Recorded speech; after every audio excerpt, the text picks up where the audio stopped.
कई लोग कहते हैं गुरुजी क्या दूध चढ़ाना जरूरी है शंकर पर? कई लोग कहते हैं गुरुजी क्या दही चढ़ाना जरूरी है शंकर पर? शहद चढ़ाना जरूरी है? घर चढ़ाना जरूरी है? शक्कर चढ़ाना जरूरी है? शिव महापुराण की कथा कहती है 5 चीजें शंकर भगवान पर चढ़ती है। दूध अर्थात घर में लक्ष्मी की वृद्धि करता है, इसलिए चढ़ाया जाता है। दही शंकर भगवान पर इसलिए चढ़ाते हैं क्योंकि यह परिवार को जोड़ता है। जिसके परिवार में क्लेश ज्यादा होता है, जिसके परिवार में आपस में तकरार ज्यादा होता है, उसको दही जोड़ता है। शहद घर में चिड़चिड़ प्रवृत्ति को समाप्त करता है। घी रोग को समाप्त करता है। शक्कर मिष्ठान घर में यदि लक्ष्मी आकर जा रही हो तो मिष्ठान समर्पित किया जाता है। इसलिए पंचामृत स्नान का भाव शिव महापुराण कहते हैं। पंचामृत स्नान भगवान इसलिए 5 चीजें शंकर को समर्पित हैं। दूध, दही, घृत, शहद, शक्कर अर्थात मिष्ठान। शक्कर से मूलतः यहां शिव महापुराण में शक्कर नहीं लिखी है, मिष्ठान। अब लोग शक्कर पीस कर अभिषेक करते हैं, परंतु मिष्ठान अर्थात गाय के दूध से निर्मित कोई मिठाई और उस मिठाई से भगवान शंकर का अभिषेक। अब लोग भले शक्कर रखने लगे शंकर जी के अभिषेक में, पर यहां शक्कर नहीं लिखा है, यहां मिष्ठान।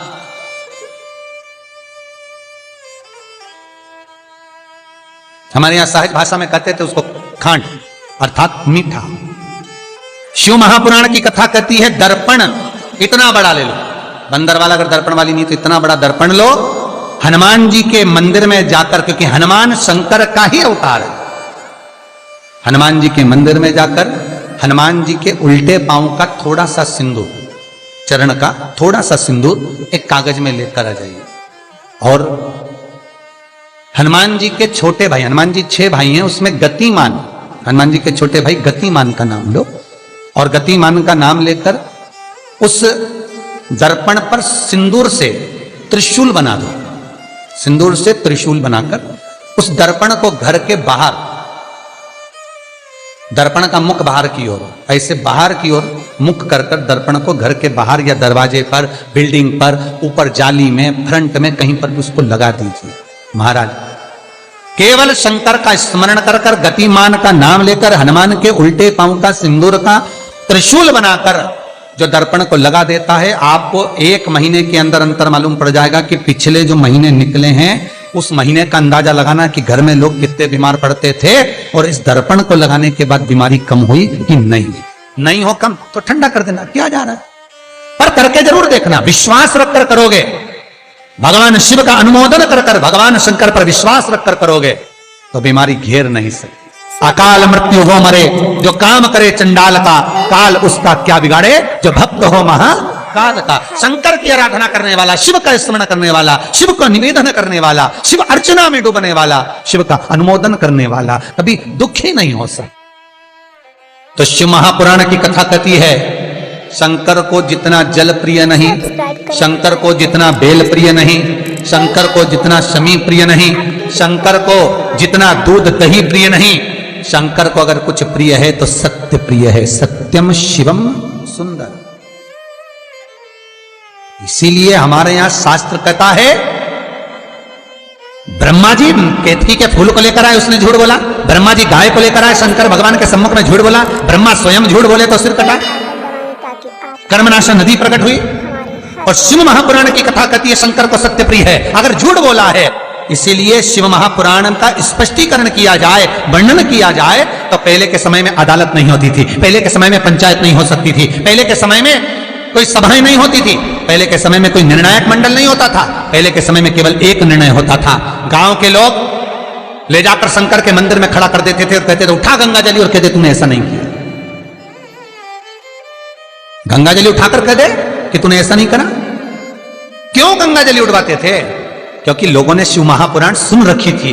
शिव महापुराण में श्री वेद व्यास जी वर्णन करते हैं कि शंकर के मंदिर में, शंकर के ओटले पर, शंकर के मंदिर के अंदर, शिव की चौखट पर, शंकर के अनुमोदन में शिव महापुराण के अंतर्गत शंकर के अनुमोदन में शिव मंदिर में शिव चौखट पर अगर कोई भूल से भी झूठ बोल देता है तो उसकी जिंदगी नरक जैसी निकलती है महाराज। इसीलिए कहते तो उठा गंगा जली और कह दे तूने ऐसा नहीं, उठा बोल दे। आपके भी जीवन में अगर किसी को कष्ट है, फिर निवेदन करूंगा, मंदिर में अगरबत्ती भले मत लगाओ, मंदिर में दीप भले मत जलाओ, मंदिर में पेड़ा भले मत चढ़ाओ। अगर आपके मोहल्ले में, आपके पड़ोस में, आपके परिवार में, आपके नजदीक में अगर कोई दुखी है, कष्ट में है, उसको यदि प्रेम की वाणी भी बोल ली है, एक रोटी भी प्रेम की खिला दी, किसी के चेहरे पर स्माइल ला दी, तो मंदिर में दिया जलाने के बराबर है। मंदिर में दीप जलाने के लिए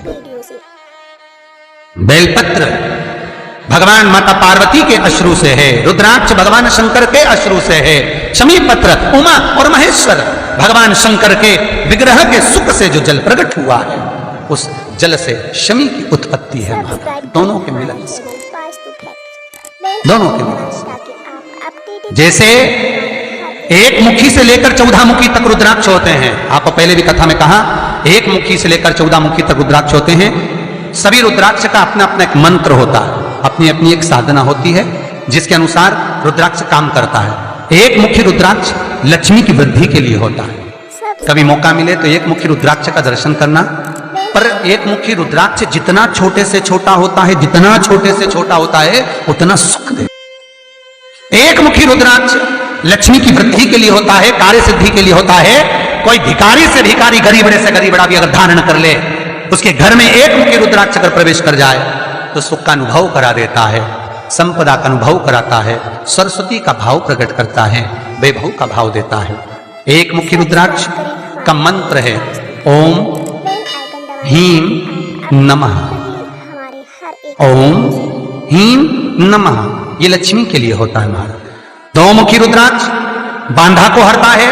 कोई तकलीफ आ रही है, कोई प्रशासनिक कार्य है, कोई काम नहीं हो रहा, फाइल आगे नहीं बढ़ रही, बहुत तकलीफ आ रही है, तो दो मुखी रुद्राक्ष जो व्यक्ति धारण करता है उसका कार्य सफल होता है। दो मुखी रुद्राक्ष का मंत्र है ओम नमः। दो मुखी रुद्राक्ष का शिव महापुराण में जो मंत्र दिया है ओम नमः। विदेश्वर संहिता के अंतर्गत शिव महापुराण में रुद्राक्ष के 14 मुखी रुद्राक्ष के मंत्र दिए हुए हैं। आप शिव महापुराण नहीं पढ़ सकते तो मंत्र लिख लें। दो मुखी रुद्राक्ष का मंत्र है ओम नमः। तीन मुखी रुद्राक्ष विद्या प्राप्ति के लिए होता है। कैसा भी अनपढ़ से अनपढ़ व्यक्ति हो, जिसको विद्या में रुचि ना हो, पढ़ ही नहीं पा रहा हो, चित्त वृत्ति ही ना लग रही हो, मन ही ना लग रहा हो, परसेंट कम से कम होते जा रहे हो, तीन मुखी रुद्राक्ष उस बच्चे के गले में लाल धागे में डाल दीजिए। नहीं डाल सकते तो बच्चे के कमरे में जहां वो पढ़ता है, विद्याध्ययन करता है, उसके कमरे में लगा दीजिए। तीन मुखी रुद्राक्ष का मंत्र है ओम क्लीं नमः, ओम क्लीं नमः। ये तीन मुखी रुद्राक्ष का मंत्र है। इन मंत्र को कैसे सिद्ध करना है वो आपको 14 मुखी के रुद्राक्ष के पूर्ण होने पर वर्णन करके। तीन मुखी रुद्राक्ष का वर्णन है ओम क्लीं नमः। चार मुखी रुद्राक्ष खोई हुई वस्तु को प्रदान कर देता है महाराज। यदि कोई वस्तु आपकी खो गई है, कोई सामान आपका रखा गया नहीं मिल रहा, चार मुखी रुद्राक्ष को एक चावल की कटोरी में, अक्षत की कटोरी में घर के केंद्र बिंदु में रख दीजिए महाराज। चार मुखी रुद्राक्ष 2 रात्रि तक रखा रहेगा। तीसरी रात्रि को खोई हुई वस्तु आपके घर में कहीं पर भी प्राप्त हो जाएगी, पर होगी, मालूम पड़ जाएगा कि वस्तु यहां है। चार मुखी रुद्राक्ष का मंत्र है ओम ह्रीं नमः, ओम ह्रीं नमः। फिर वर्णन आया 5 मुखी रुद्राक्ष। ये कार्य में सिद्धि देता है।